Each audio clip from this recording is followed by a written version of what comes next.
কিছুদিন আগে আমরা দুজনে গিয়েছিলাম মন্দারমণিতে ছুটি কাটাতে। তো সেখানে মন্দারমণির বিচে হাঁটতে হাঁটতে দেখতে পেলাম অদ্ভুত ধরনের একটা প্রাণী। তো সেটাকে সাপ বলবো না মাছ বলবো জানি না। বন্ধুরা, তোমরা যদি বুঝতে পারো এটা কি জিনিস ছিল, অবশ্যই কমেন্টে কিন্তু তোমরাও জানিও। বন্ধুরা, ভিডিওটি যদি তোমাদের ভালো লেগে থাকে তাহলে ভিডিওটিতে লাইক দিয়ে চ্যানেলটিকে সাবস্ক্রাইব করতে ভুলো না কিন্তু। তো দেখতেই পাচ্ছো আমার হাজব্যান্ড প্রাণীটির লেজটা ধরে চেষ্টা করছে ওকে সমুদ্রের দিকে ভাসিয়ে দেওয়ার জন্য। তো যথারীতি শেষ পর্যন্ত কিন্তু ওকে আমরা চেষ্টা করছিলাম প্রাণপণ যাতে ও সমুদ্রের জলেই ভেসে যেতে পারে।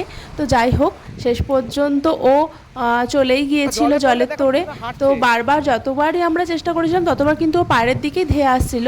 তো আমাদের চেষ্টাটাও কিন্তু শেষমেশ সফলই হয়েছিল। দেখতেই পাচ্ছো কি সুন্দর ও ভেসে চলে যাচ্ছে জলের দিকে। তো যাই হোক, আমরা তো বেশ এনজয় করেছিলাম।